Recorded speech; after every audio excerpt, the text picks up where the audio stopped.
الحمد لله نحمده ونستعينه ونؤمن به ونتوكل عليه ونعوذ بالله من شرور أنفسنا ومن سيئات أعمالنا من يهده الله فلا مضل له ومن يضلله فلا هادي له وأشهد أن لا إله إلا الله وحده لا شريك له وأشهد أن محمدا عبده ورسوله أرسله بالهدى ودين الحق ليظهره على الدين كله ولو كره المشركون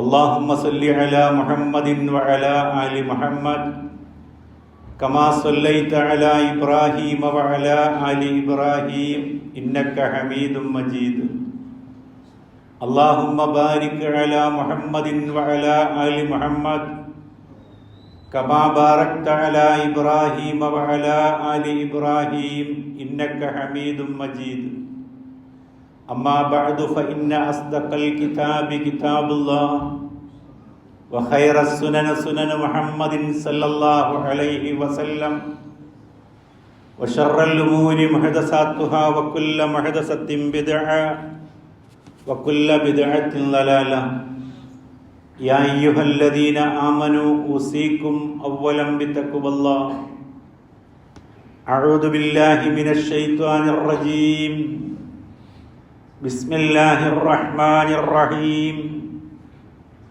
قل هذه سبيلي أدعو إلى الله على بصيرة أنا ومن اتبعني وسبحان الله وما أنا من المشركين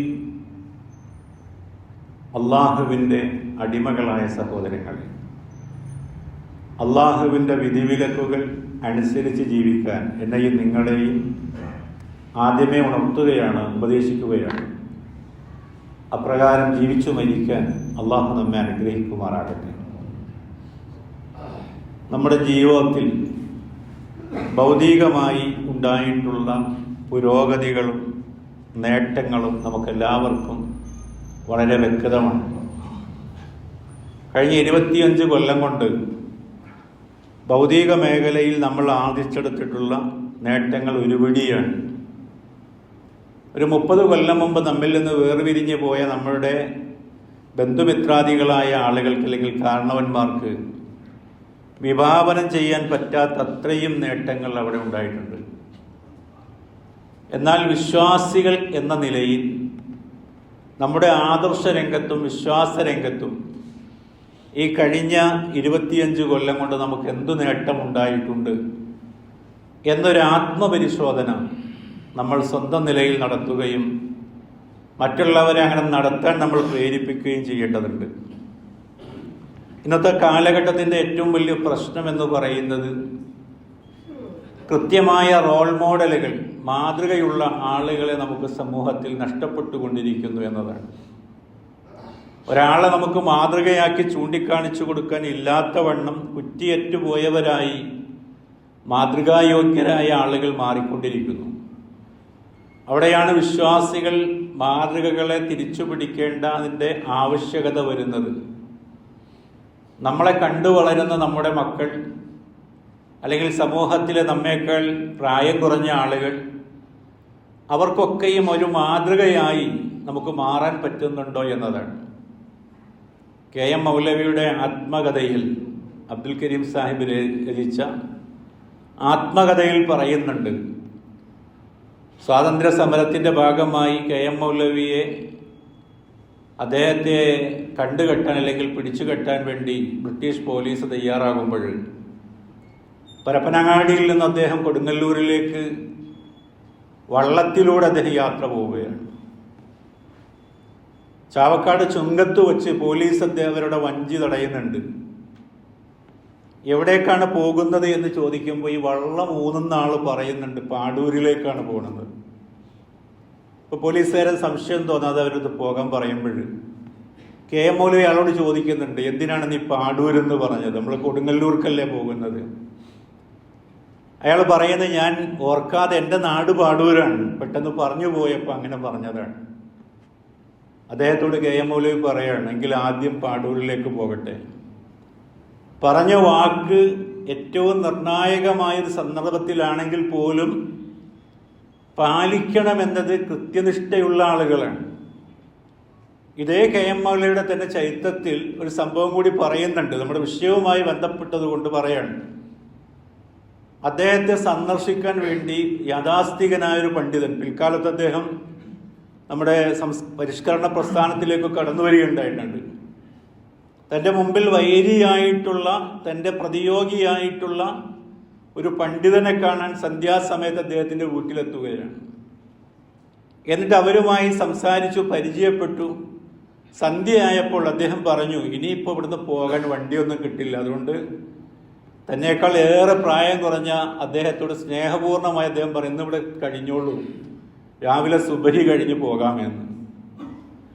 രാത്രി അദ്ദേഹത്തിൻ്റെ വീട്ടിൽ കത്തിക്കുന്ന വിളക്കിൽ എണ്ണയില്ലാത്തത് കൊണ്ട് മരോട്ടിയുടെ കായ, ഇവിടെയൊക്കെ എന്താ പറയാൻ നമുക്കറിയില്ല, ആ കായാണ് അദ്ദേഹം കത്തിക്കുന്നത്. ഇത് കണ്ട് ഈ വന്ന ആൾ ചോദിക്കുന്നുണ്ട്, എന്താണ് മരോട്ടിക്കായ കത്തിക്കുന്നതെന്ന് ചോദിക്കുമ്പോൾ റേഷനായിട്ടുള്ള മണ്ണെണ്ണ തീർന്നുപോയി, കരിഞ്ചന്തയിൽ മണ്ണെണ്ണ കിട്ടും, പക്ഷെ ഞാനത് വാങ്ങാറില്ല, അത് നിലവിലുള്ള സർക്കാർ സംവിധാനങ്ങളോട് കാണിക്കുന്ന വഞ്ചനയായതുകൊണ്ട് കരിഞ്ചന്തയിൽ ഞാനൊരു സാധനവും വാങ്ങാറില്ല എന്ന് കെ എം മൗലവി പറഞ്ഞു കൊടുത്തതായി അദ്ദേഹം പിൽക്കാലത്ത് അനുസ്മരിക്കുന്നുണ്ട്.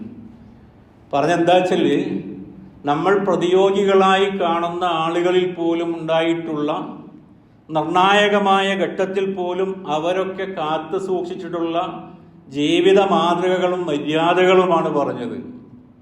അങ്ങനെ പുതിയ കാലഘട്ടത്തിൽ ആളുകളെ നമുക്ക് കണ്ടെത്താൻ വളരെ പ്രയാസമാണ്, ഇത്തരം മര്യാദകൾ പാലിക്കുന്ന ആളുകളെ. ചില ആളുകൾ കച്ചവട സ്ഥാപനങ്ങളിൽ തൊപ്പി വച്ചിരിക്കാറുണ്ട്. തൊപ്പിയും കച്ചവടവും തമ്മിലുള്ള ബന്ധം എന്താണ് എന്ന് നമ്മൾ പലപ്പോഴും ആലോചിച്ച് നോക്കാറുണ്ട്. അത് ഈ ആളുകളൊക്കെ തെറ്റിദ്ധരിക്കണം, ഞാൻ നല്ല ഭക്തനാണ് എന്ന് ആളുകൾ ധരിച്ചു കൊള്ളട്ടെ എന്ന ഒരു ധാരണയിലാണ് അത്തരം കച്ചവടക്കാർ പൊതുവിൽ അങ്ങനെ വച്ചുകൊണ്ടിരിക്കുന്നത്. സ്ഥിരമായി വയ്ക്കുന്ന ആളുകളുടെ കാര്യമല്ല പറയുന്നത്. ചില കച്ചവട സ്ഥാപനങ്ങളിൽ കയറി വരുന്നിടത്ത് തന്നെ ആയത്തുൽ കുർസി ഇങ്ങനെ ഭംഗിയായി മനോഹരമായി ലേഖനം ചെയ്ത് തൂക്കിയിട്ടുണ്ട്.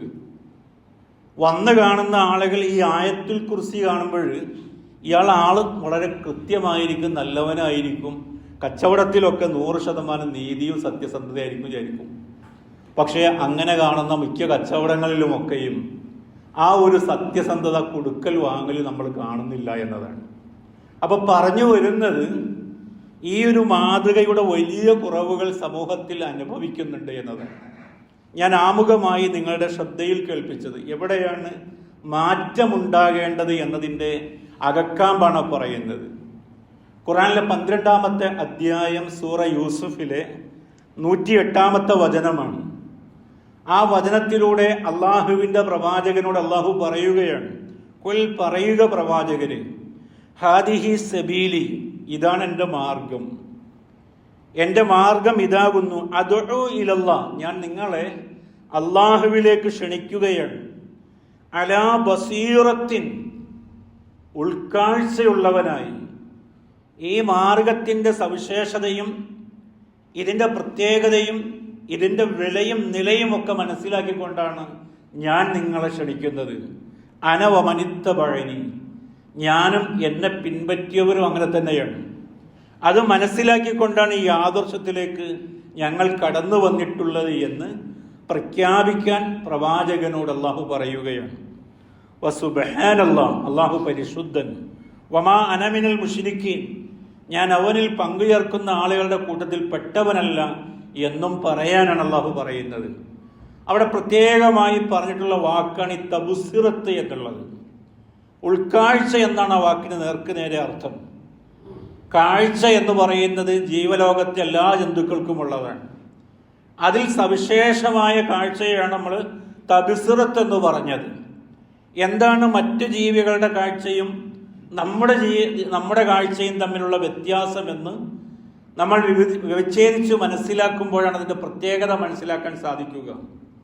മൃഗങ്ങളുടെ കാഴ്ച കേവലം ഒരു കാഴ്ചയാണ്. ആ കാഴ്ചയിൽ നിന്നൊരു കാഴ്ചപ്പാടുണ്ടാകുന്നില്ല എന്നതാണ്. അറവുശാലയിൽ കെട്ടിയിട്ടുള്ള മൃഗങ്ങളെ നമുക്ക് കാണാം. അതിൻ്റെ മുന്നിലൂടെയാണ് അതിൻ്റെ കൂടെ കഴിഞ്ഞ ജീവിയെ കൊണ്ടുപോയി കശാപ്പുകാരൻ അറക്കുന്നത്. പക്ഷെ തൊട്ടടുത്ത് ജീവിയെ വിളിച്ചു കൊണ്ടുപോകുമ്പോൾ അങ്ങോട്ട് പോവുകയാണ്. നേരത്തെ കൊണ്ടുപോയവനെ കാണിക്കുന്നത് പോലെ എന്നെയും ജീവിതം ഇവിടെ തീരാൻ പോവുകയാണ് എന്നത് ആ കാഴ്ചയിൽ നിന്ന് ജീവിക്ക് മനസ്സിലാകുന്നില്ല എന്നതാണ്. അപ്പൊ കാഴ്ചയിൽ നിന്നൊരു കാഴ്ചപ്പാടുണ്ടാകണം. അതാണ് ഉൾക്കാഴ്ച എന്ന് പറയുന്നത്. നമ്മുടെ കാഴ്ചകൾ തീർച്ചയായും നമ്മുടെ അകക്കണ്ണുകൊണ്ടുള്ള കാഴ്ചയായി തിരിച്ചറിവായി പരിണമിക്കണമെന്നതാണ് പറഞ്ഞു വരുന്നത്. ഈ ആദർശം അത്തരമൊരു ഉൾക്കാഴ്ച നിങ്ങൾക്ക് പ്രദാനം ചെയ്യുന്നു. നമുക്ക് ഈ ഉൾക്കാഴ്ച കണ്ടെത്താൻ സാധിക്കുന്നുണ്ടോ? ആലോചിച്ച് നോക്കേണ്ടതുണ്ട്. ഖുർആനിൽ അള്ളാഹു പറഞ്ഞിട്ടുള്ള മറ്റൊരു ഭാഗം കാഴ്ചയുമായി ബന്ധപ്പെട്ട് 17-ാമത്തെ അധ്യായം സൂറ ഇസ്രായിലെ 36-ാമത്തെ വചനം, വലാ തഖ്ഫു മാ ലൈസ ലക ബിഹി ഇൽമുൻ. നിനക്ക് അറിയാൻ പാടില്ലാത്ത ഒന്നിന്റെ പിന്നാലെ നീ പോകരുത്. അറിയാത്തതിന്റെ പിന്നാലെ ഏത് ചെണ്ടപ്പുറത്തും കോലിടുമ്പോഴും അവിടെയൊക്കെയും വാ പൊളിച്ചിരിക്കുന്ന ആളുകളായി സമൂഹത്തിലെ ആളുകൾ മാറാൻ പാടില്ല. പച്ചയായിട്ട് പറയുന്നത് അങ്ങനെയാണ്. നിനക്ക് അറിയാൻ പാടില്ലാത്തൊരു കാര്യത്തിന്റെ പിന്നാലെ നീ എത്തി നോക്കാൻ പാടില്ല. ഇസ്ലാം വളരെ കർശനമായിട്ട് പറയാം. എന്തേ കാരണം? ഇന്ന സമഅ വൽ ബസറ വൽ ഫുആദ. നിന്റെ കേൾവിയും കാഴ്ചയും മനനശേഷിയും ഹൃദയവുമൊക്കെ കുല്ല ഉലായിക കാന അൻഹു മസ്ഊല. അതെല്ലാം നാളെ ഒരു ലോകത്ത് ചോദ്യം ചെയ്യപ്പെടുന്ന കാര്യമാണ്. കണ്ടതും കേട്ടതും മനസ്സിലാക്കിയതും പ്രവർത്തിച്ചതിനെ സംബന്ധിച്ചുമൊക്കെ. അതുകൊണ്ട് എന്ത് കണ്ടാലും അറിവില്ലാത്തതിൻ്റെ പിന്നാലെ പായാൻ നിൽക്കരുത് എന്ന് പറയണം. ഖുർആൻ അവിടെ കൊണ്ട് അവസാനിപ്പിക്കുന്നില്ല. നോക്കൂ നിങ്ങൾ, 16-ാമത്തെ അധ്യായം സൂറ നഹലിലെ 78-ാമത്തെ വചനം, വല്ലാഹു അഖ്റജക്കും മിൻ ബുത്തൂനി ഉമ്മഹാത്തിക്കും ലാ തഅലമൂന ശൈഅ. അള്ളാഹു നിങ്ങളുടെ ഉമ്മമാരുടെ ഉദരത്തിൽ നിന്ന് നിങ്ങളെ പുറത്തു കൊണ്ടുവന്നപ്പോൾ നിങ്ങൾക്ക് ഒന്നും അറിയാൻ പാടില്ലാത്തവരായിരുന്നു. വജഅല ലക്കുമുസ് സമഅ വൽ അബ്സാറ വൽ അഫ്ഇദ. എന്നിട്ട് അള്ളാഹു നിങ്ങൾക്ക് കേൾവിയും അതേപോലെ തന്നെ കാഴ്ചയും മനനശേഷിയും ഒക്കെ തന്നു. ലഅല്ലക്കും തഷ്കുറൂൻ. നിങ്ങൾ നന്ദിയുള്ളവരാകാൻ, അതിലൂടെ നിങ്ങൾ നന്ദിയുള്ളവരാകണമെന്ന് പറയുന്നത് ഈ കഴിവുകൾ ഉപയോഗപ്പെടുത്തിക്കൊണ്ട് അള്ളാഹുവിനോട് നന്ദിയുള്ളവരായി നമ്മൾ മാറുക എന്നതാണ്. ഏതെങ്കിലും അനുമാനങ്ങളുടെ പിന്നാലെ, കേട്ടുകേൾവിയുടെ പിന്നാലെ അങ്ങനെ ജീവിതത്തെ നയിക്കേണ്ടവരല്ല നമ്മൾ. നമുക്ക് ഈ ഉൾക്കാഴ്ച പ്രദാനം ചെയ്യാൻ പ്രധാനമായി 3 ഘടകങ്ങളാണ് ഉണ്ടാകേണ്ടത്. അതിലൊന്നായി പറയുന്നത് അറിവിനെ സംബന്ധിച്ചാണ്. നമ്മൾ അറിവുള്ളവരാവുക എന്നതാണ്. നമ്മുടെ ദീനിനെ സംബന്ധിച്ച് നമുക്ക് കൃത്യമായ ഒരറിവ് നമുക്കുണ്ടാകണം. നമ്മുടെ പരിസരങ്ങളെ സംബന്ധിച്ച് കൃത്യമായൊരു അവഗാഹവും അറിവും നമുക്കുണ്ടാകണം. അങ്ങനെ അറിവുള്ളവരായി മാറുക എന്നതാണ് അതിൻ്റെ ഒരു ഭാഗം എന്ന് പറയുന്നത്. ഖുർആനിലെ 50-ാമത്തെ അധ്യായം സൂറ കാഫിലെ 8-ാമത്തെ വചനം, ആകാശത്തെയും ഭൂമിയെയും ഒക്കെ അള്ളാഹു വിവരിച്ചതിന് ശേഷം അള്ളാഹ് പറയാണ്, തബ്സിറത്തൻ വദിക്റാ ലികുല്ലി അബ്ദിൻ മുനീബ്. തബ്സിറത്തൻ, ഇതൊരു ഉൾക്കാഴ്ചയാണ്. ആർക്കാണ്? വദിക്റാ ലികുല്ലി അബ്ദിൻ മുനീബ്. വദിക്റ അതേപോലെ തന്നെ അനുസ്മരണമാണ്, ഓർക്കാനും വേണ്ടിയുള്ളതാണ്. ലികുല്ലി അബ്ദിൻ മുനീബ്, ഖേദിച്ചു മടങ്ങാൻ തയ്യാറുള്ള എല്ലാ ദാസന്മാർക്കും വേണ്ടിയുള്ള അള്ളാഹുവിൻ്റെ പക്കൽ നിന്നുള്ള ഉൾക്കാഴ്ചയും അതേപോലെ തന്നെ ഒരു ബോധവൽക്കരണം കൂടിയാണ്, ഓർമ്മപ്പെടുത്തലും കൂടിയാണിത്. അപ്പോൾ ആകാശങ്ങളെയും ഭൂമിയെയും ഒക്കെ തിരിച്ചറിയുന്ന ഒരു മനുഷ്യൻ, അതിൻ്റെ പിന്നിൽ അടങ്ങിയിട്ടുള്ള രക്ഷിതാവിൻ്റെ സാന്നിധ്യവും അള്ളാഹുവിൻ്റെ കൽപ്പനകൾക്ക് താൻ വഴിപ്പെടേണ്ടതിൻ്റെ ആവശ്യകതയും ഉത്തരവാദിത്വവുമെല്ലാം തിരിച്ചറിയാൻ ആ വചനം പ്രേരിപ്പിക്കുകയാണ്. ഖുർആനിൽ നമ്മൾ എക്കാലത്തും എപ്പോഴും ഓതുന്ന വചനമാണ് 88-ാമത്തെ അധ്യായം സൂറ ഗാശിയ. അതിലെ 17 മുതൽ 20 വരെയുള്ള ആളുകൾ, അഭിസംബോധിതരായ ആളുകൾക്ക് ഏറ്റവും പരിചയമുള്ള ഒട്ടകത്തെ ചൂണ്ടിക്കൊണ്ട് അള്ളാഹു പറയാ, അഫലാ യൻദുറൂന ഇലൽ ഇബിലി കൈഫ ഖുലിഖത്. ഒട്ടകത്തെ എങ്ങനെയാണ് സൃഷ്ടിച്ചതെന്ന് നിങ്ങൾ നോക്കുന്നില്ലേ? വ ഇലസ് സമാഇ കൈഫ റുഫിഅത്. ആകാശം എങ്ങനെ ഉയർത്തപ്പെട്ടിരിക്കുന്നു എന്ന് നിങ്ങൾ നോക്കുന്നില്ലേ? വ ഇലൽ ജിബാലി കൈഫ നസിബത്. പർവ്വതങ്ങളിലേക്ക് നോക്കുന്നില്ലേ നിങ്ങൾ, അതെങ്ങനെയാണ് നാട്ടപ്പെട്ടിരിക്കുന്നത് എന്ന്. വ ഇലൽ അർളി കൈഫ സുത്തിഹത്, ഭൂമിയിലേക്ക് നിങ്ങൾ നോക്കുന്നില്ലേ, എങ്ങനെയാണത് ജനവാസത്തിന് യോഗ്യമാകുന്ന വിധം വിസ്തൃതമായതെന്ന് നിങ്ങൾ നോക്കുന്നില്ലേ. ഈ സംഗതിയൊക്കെ പറഞ്ഞിട്ട് മനുഷ്യരുടെ മനസ്സിനെ തൊട്ടുണർത്തിയ ശേഷം അള്ളാഹ് പറയണ നോക്കുങ്ങൾ, ഫദക്കിർ ഇന്നമ അൻത മുദക്കിർ, നീ അവരെ ഉദ്ബോധിപ്പിക്കുക, നീ ഒരു ഉദ്ബോധകൻ മാത്രമാണ്. ഇതെല്ലാം മനസ്സിലായൊരു മനുഷ്യനിൽ അയാളുടെ ജീവിതത്തിലുണ്ടാകുന്ന മാറ്റത്തെ സംബന്ധിച്ചാണ് പിന്നീട് പറയുന്നത്. അപ്പോൾ ഈ അറിവുകൾ ജീവിതത്തിൽ മാറ്റത്തിന് പ്രേരണയാകണമെന്നതാണ്. അതല്ലെങ്കിൽ മാറ്റമുണ്ടാകണമെങ്കിൽ അറിവുണ്ടാകണമെന്നതാണ്. അറിവിലൂടെയാണ് ഒരാൾക്ക് മാറ്റമുണ്ടാവുക. ഖുർആനിലെ 39-ാമത്തെ അധ്യായം സൂറ സുമറിലെ 9-ാമത്തെ വചനം അള്ളാഹ് ചോദിക്കുകയാണ്, ഖുൽ ഹൽ യസ്തവില്ലദീന യഅലമൂൻ വല്ലദീന ലാ യഅലമൂൻ, അറിവുള്ളവനും അറിവില്ലാത്തവനും സമമാകുമോ, രണ്ടു കൂട്ടരും തുല്യരാകുമോ? ഇന്നമാ യതദക്കറു ഉലുൽ അൽബാബ്, ബുദ്ധിമാന്മാർ മാത്രമാണ് കാര്യങ്ങൾ ആലോചിച്ചു മനസ്സിലാക്കുക. ഇസ്ലാം അവരെയാണ് പ്രൊമോട്ട് ചെയ്യുന്നത്, മനുഷ്യരെ അങ്ങനെ ഉണർത്തുകയാണ്. വിവരമുള്ളവരായി, ചുറ്റുപാടുകളെ മനസ്സിലാക്കുന്നവരായി, തൻ്റെ പരിസരങ്ങളിൽ അവഗാഹമുള്ളവനായി അവൻ ഈ പ്രകൃതിയെയും പ്രകൃതിയുടെ സൃഷ്ടാവിനെയും കണ്ടു മനസ്സിലാക്കുക എന്നതാണ്. എന്നിട്ട് അള്ളാഹ് പറയുന്നുണ്ട്, ഇന്നമാ യഖ്ഷല്ലാഹു മിൻ ഇബാദിഹിൽ ഉലമാ, തീർച്ചയായും അറിവുള്ളവരാണ് യഥാർത്ഥത്തിൽ അള്ളാഹുവിനെ ഭയപ്പെടുന്നവർ. അള്ളാഹുവിനെ ഭയപ്പെടുന്നതിൻ്റെ ആ ഒരു ഘട്ടം എന്ന് പറയുന്നത് കൃത്യമായ അറിവാണ്. ഈ ഒരു രീതി മുൻകഴിഞ്ഞു പോയ തലമുറകളിൽ നമുക്ക് അവരുടെ ജീവിതത്തിൽ നമുക്ക് കൃത്യമായി കാണാം. നമ്മളിപ്പോൾ നേരത്തെ പറഞ്ഞത് KM മൗലവിയെ സംബന്ധിച്ചാണ്. ഇനി കുറേ കൂടി നമ്മൾ മുമ്പിലേക്ക് പോവുകയാണെങ്കിൽ പ്രവാചകൻ വളർത്തിയെടുത്ത സമൂഹം നോക്കൂ നിങ്ങൾ. അവരുടെ ജീവിത പരിസരങ്ങൾ വളരെ വൃത്തികെട്ടതാണ്. നിസ്സാര കാര്യങ്ങൾക്ക് വേണ്ടി യുദ്ധം ചെയ്യുന്നവരാണ്, നാടോടികളാണവർ. അവർ പൊതുവിൽ മദ്യത്തിലും മദിരാശയിലും മുങ്ങിത്താഴുന്ന സമൂഹമാണ്, അതിലൊരു സംശയവുമില്ല. എല്ലാ ചരിത്രകാരന്മാരും ഡാർക്ക് ഏജ് എന്നും അജ്ഞാത യുഗമെന്നുമൊക്കെയും രേഖപ്പെടുത്തിയൊരു കാലഘട്ടമാണത്. ആ കാലഘട്ടത്തിലെ മനുഷ്യരെ പരിവർത്തിപ്പിക്കുകയാണ്. അവർക്ക് ഈ സംഗതികൾ പ്രവാചകൻ തൻ്റെ അധ്യാപനങ്ങളിലൂടെ ബോധ്യപ്പെടുത്തി കൊടുത്തപ്പോൾ ആ സമൂഹത്തിൽ നിന്ന് കൈയൊഴിയേണ്ട കാര്യങ്ങൾ അവർ എത്ര പെട്ടെന്നാണ് അവർ കൈയൊഴിയാൻ തയ്യാറാകുന്നത്. മദ്യത്തെ സംബന്ധിച്ചുള്ള അള്ളാഹുവിൻ്റെ പക്കൽ നിന്നുള്ള ദിവ്യബോധനം അവർക്ക് അറിയിച്ചു കൊടുത്തതിന് ശേഷം ആ വചനം അവസാനിപ്പിക്കുന്നത് ഫഹൽ അൻതും മുൻതഹൂൻ, ഇനിയും നിങ്ങൾ ഇതിൽ നിന്ന് വിരമിക്കുന്നില്ലേ എന്നാണ് ചോദ്യം. വിരമിക്കാൻ നിങ്ങൾ തയ്യാറല്ലേ എന്ന് ചോദിക്കുമ്പോൾ ആ ആയത്തിനോട് ഒരു സമൂഹം ഒന്നടങ്കം, ഏതെങ്കിലും 1-2 വ്യക്തികൾ പ്രതികരിച്ചതായിട്ടല്ല, ആ സമൂഹം ഒന്നടങ്കം പറഞ്ഞത് ഇൻതഹൈന യാ റസൂലല്ലാഹ്, അള്ളാഹുവിൻ്റെ റസൂലെ ഞങ്ങളിതാ ഇവിടം കൊണ്ട് അവസാനിപ്പിച്ചിരിക്കുന്നു എന്നതാണ്.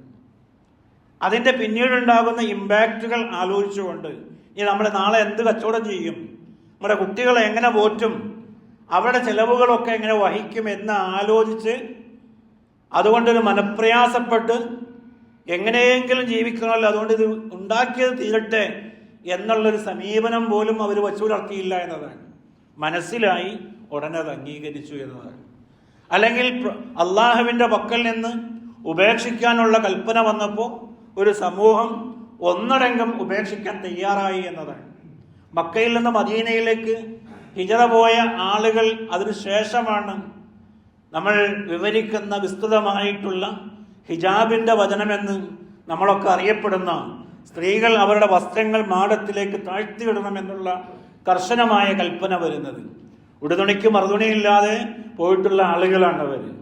അടുത്ത പെരുന്നാളാകട്ടെ 2 മീറ്റർ തുണി വാങ്ങിയപ്പോൾ കുറച്ചുകൂടി വിശാലമായി തയ്ക്കാം എന്ന് വിചാരിച്ച് കാത്തിരിക്കുകയല്ല, ഉള്ള സൗകര്യങ്ങൾ വച്ചുകൊണ്ട് അവരാ മാറ്റത്തിന് വിധേയരായി എന്നതാണ് ചരിത്രം രേഖപ്പെടുത്തുന്നത്. നോക്കൂ നിങ്ങൾ, ഖുർആനിലെ 49-ാമത്തെ അധ്യായം സൂറ ഹുജറാത്തിൽ 2-ാമത്തെ വചനം, യാ അയ്യുഹല്ലദീന ആമനൂ, അല്ലയോ സത്യവിശ്വാസികളെ, ലാ തർഫഉ അസ്വാതക്കും ഫൗക സൗത്തിൻ നബി, നിങ്ങൾ പ്രവാചകന്റെ മേലെ നിങ്ങളുടെ ശബ്ദമുയർത്തരുത്.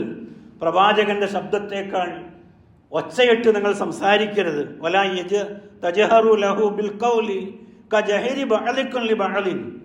നിങ്ങൾ ചിലരോട് കയർക്കുന്നത് പോലെ പ്രവാചക സാന്നിധ്യത്തിൽ നിങ്ങൾ അങ്ങനെ കയർത്ത് സംസാരിക്കാൻ പാടില്ല, ഒച്ച സംസാരിക്കാൻ പാടില്ല. അൻ തഹബത്ത് അഅമാലുക്കും, അത് നിങ്ങളുടെ പ്രവർത്തനങ്ങൾ നിഷ്ഫലമാക്കി കളയും. വ അൻതും ലാ തശ്ഉറൂൻ, നിങ്ങൾ അറിയാതെ തന്നെ, നിങ്ങൾ അറിയാത്ത അവസ്ഥയിൽ അത്തരം ഒരു ശീലം കൊണ്ട് പ്രവർത്തനം ബാത്തിലായി പോകുമെന്നാണ് അള്ളാഹു വചനത്തിലൂടെ അറിയിക്കുന്നത്. ഈ ആയത്ത് കേട്ടപ്പോൾ സാബിത്ത് ബിൻ ഖൈസ് എന്ന് പറയുന്ന സഹാബി പിന്നീട് അദ്ദേഹം പള്ളിയിലേക്ക് വരാതായി എന്നതാണ്. അദ്ദേഹത്തിന്റെ അഭാവം പ്രവാചകൻ ആ മനുഷ്യനെ അന്വേഷിച്ചു, എവിടെയാണ് അദ്ദേഹം. അങ്ങനെ അദ്ദേഹത്തെ പ്രവാചകന്റെ മുന്നിൽ കൊണ്ടുവന്നു. അദ്ദേഹം പറഞ്ഞു, അള്ളാഹുവിന്റെ റസൂലെ, ഇന്നലെ ഇറങ്ങിയിട്ടുള്ള വചനമുണ്ടല്ലോ, അത് എന്നെ സംബന്ധിച്ചിടത്തോളം എൻ്റെ അമലുകളൊക്കെ പൊളിഞ്ഞു പോകുമോ എന്ന് ഞാൻ ഭയപ്പെടുകയാണ്. സ്വതവേ ഞാൻ ശബ്ദമുള്ള ആളാണ്.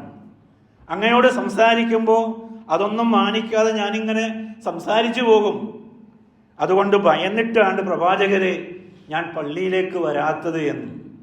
പ്രത്യക്ഷമായി ഒരു സംഗതി കൃത്യമായി സൂചിപ്പിക്കാതെ തന്നെ സൂചനകൾ കൊണ്ട് മാത്രം മനസ്സിലാക്കി അവരാ തെറ്റിൽ നിന്ന് പിന്മാറുകയാണ്.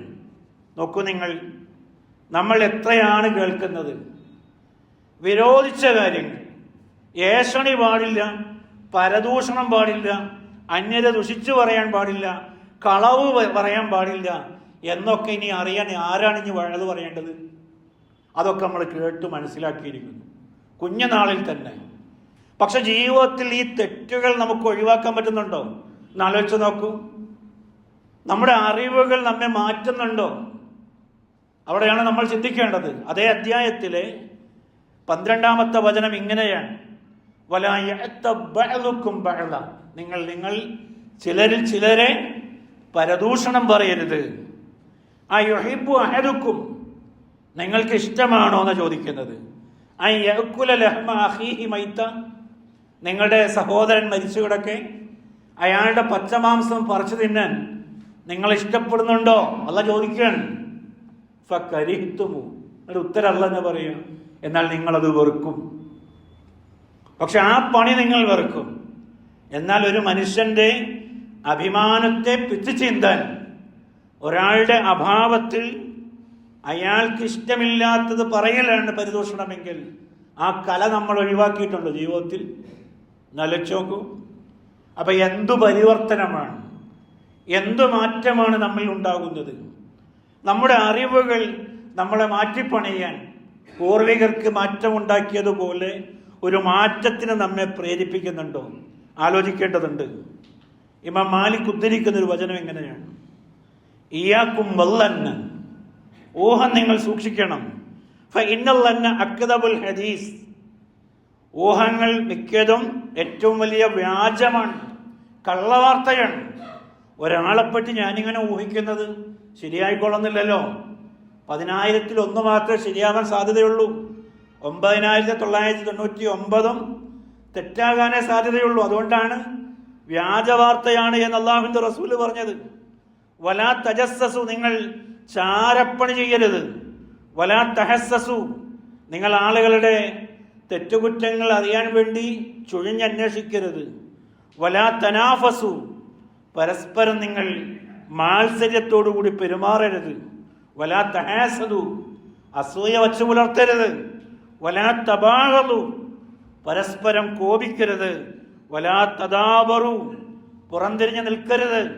വകൂനു ഇബാദല്ലാഹി ഇഖ്വാന, നിങ്ങൾ അല്ലാഹുവിൻ്റെ അടിമകളാണ്, പരസ്പര സഹോദരന്മാരാണ്. ഈ ആശയം അല്ലാഹുവിൻ്റെ പ്രവാചകൻ പഠിപ്പിക്കുകയാണ്.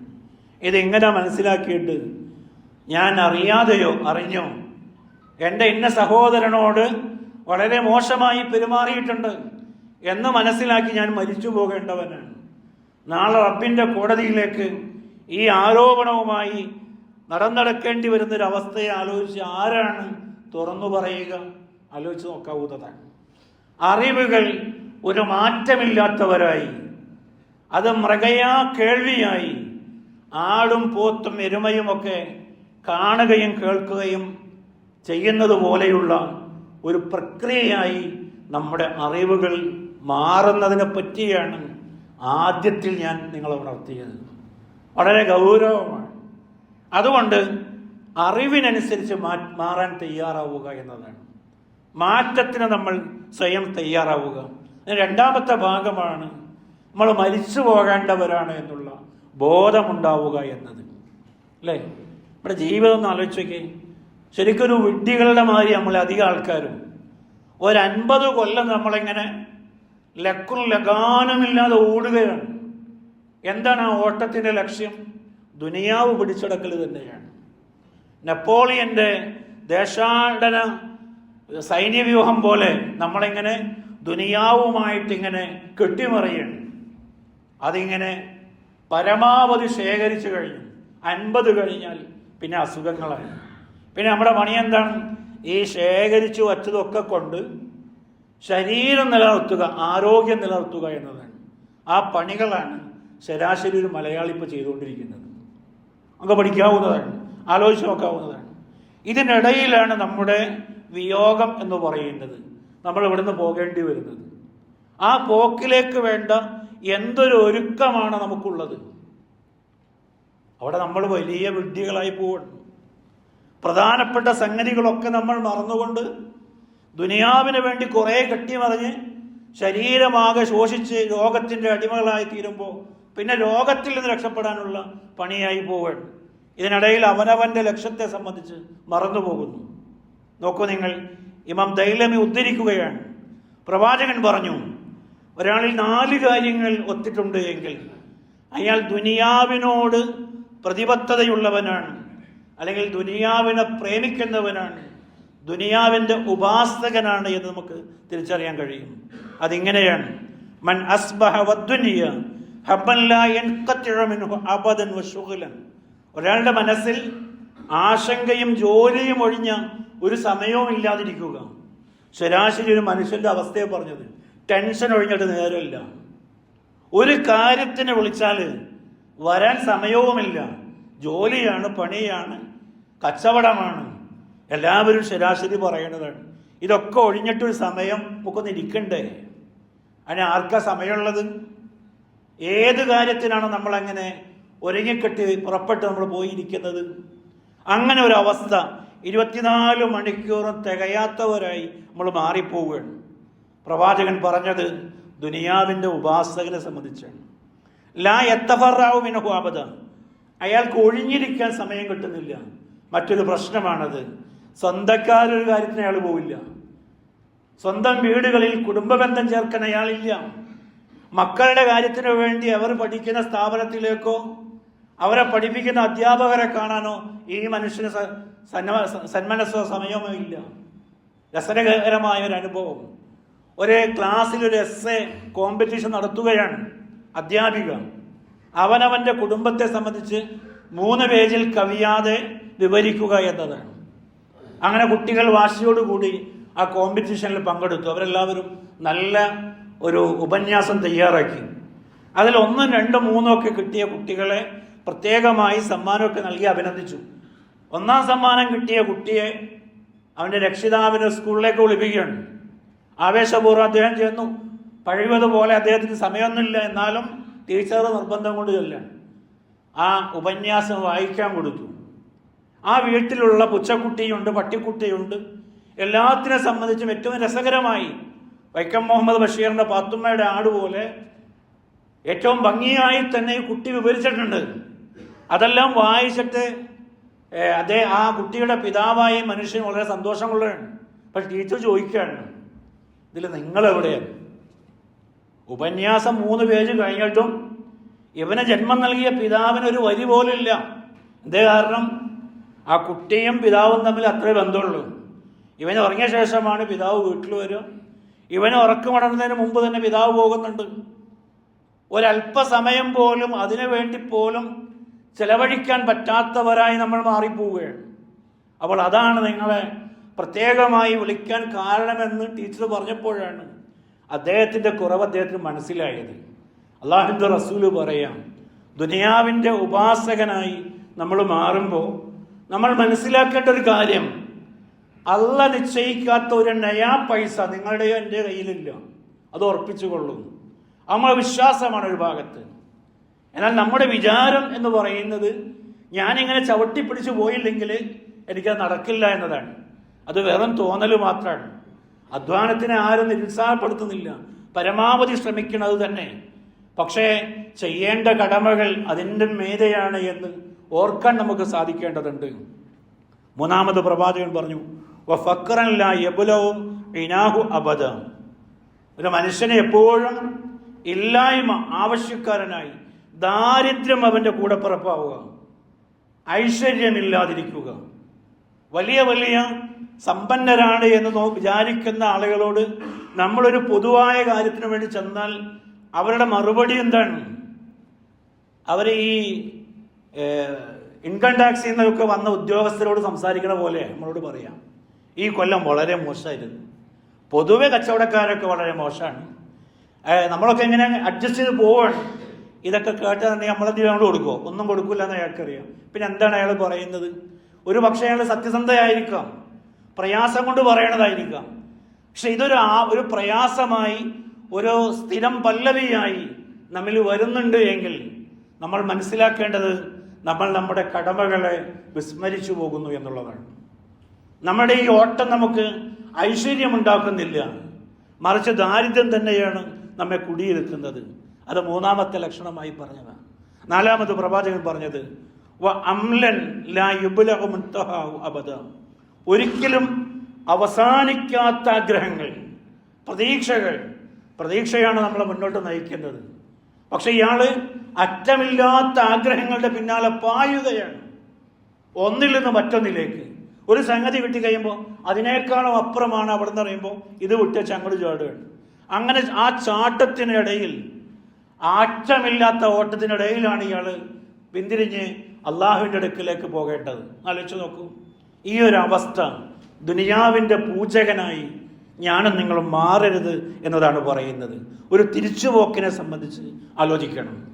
അള്ളാഹുവിൻ്റെ റസൂലിനോട് ചോദിക്കുകയാണ്, അയ്യിൽ മുഅ്മിനീൻ അഖിയസ്, ആരാണ് പ്രവാചകരെ വിശ്വാസികളിൽ ബുദ്ധിമാന്മാരായ ആളുകൾ ആരാണ്? പ്രവാചകൻ സല്ലല്ലാഹു അലൈഹി വസല്ലം പറഞ്ഞു, അക്സറുഹും ലിൽ മൗത്തി ദിക്റ, മരണത്തെപ്പറ്റി നിങ്ങളിൽ ആരാണോ കൂടുതലായി ആലോചിക്കുന്നത് അവരാണ് നിങ്ങളിൽ ഏറ്റവും ബുദ്ധിമാന്മാരായ മനുഷ്യൻ. കാരണം നിയോഗം തന്നെ ആ മരണശേഷമുള്ള ജീവിതത്തിൽ വിജയിക്കാൻ വേണ്ടിയിട്ടാണ്.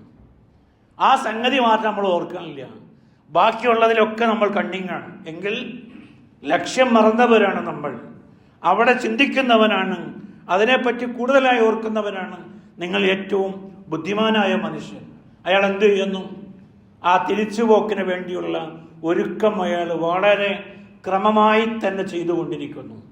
ഏതു മേഖലയിലാകുമ്പോഴും തനിക്കൊരു തിരിച്ചുപോക്കുണ്ട് എന്നുള്ള വിചാരത്തോടുകൂടി തൻ്റെ പ്രവർത്തനങ്ങൾക്ക് അടുക്കും ചിട്ടയും വരുത്തുന്നവനാണ് അവൻ എന്ന് പ്രവാചകൻ തുടർന്ന് പറയുന്നുണ്ട്.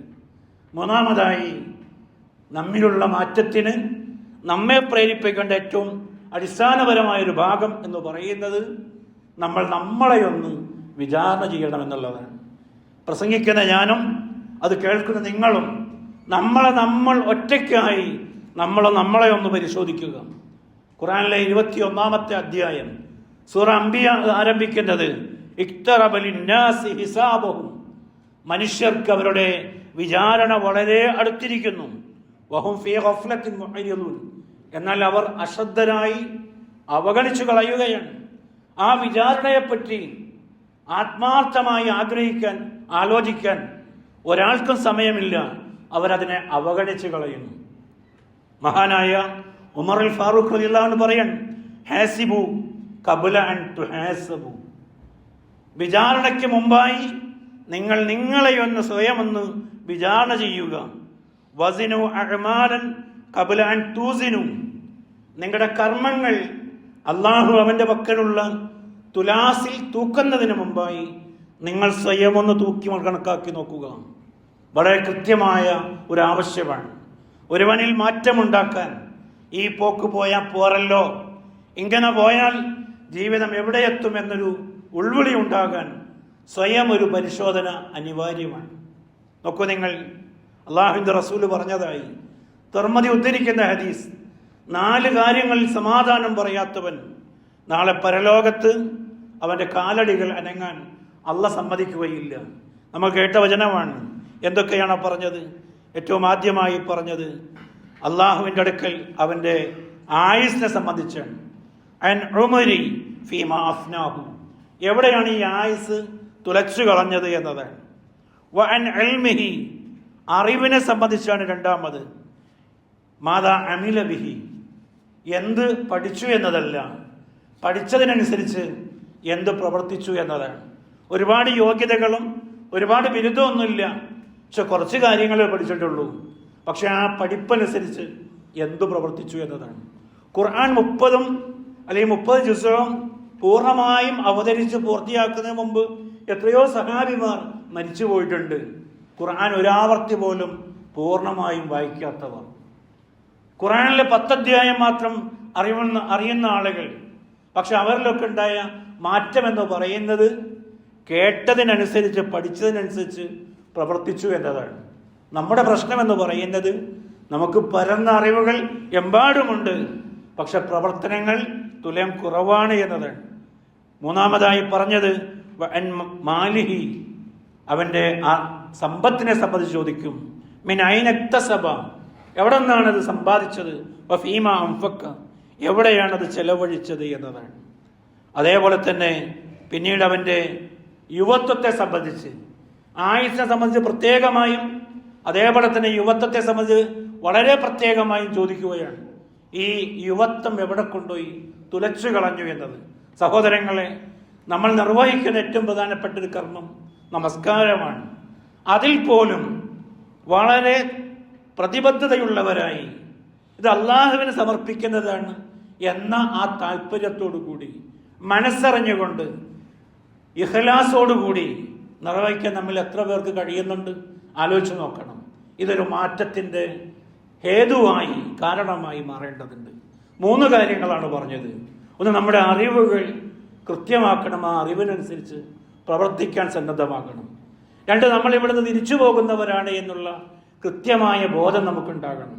3-മതായി, നമ്മൾ പരലോക വിചാരണയ്ക്ക് മുമ്പ് നമ്മൾ നമ്മെ തന്നെ നിരന്തരമായ വിചാരണയ്ക്ക് വിധേയമാക്കണം. അങ്ങനെയുള്ള നല്ല മനുഷ്യരിൽ, വിശ്വാസികളിൽ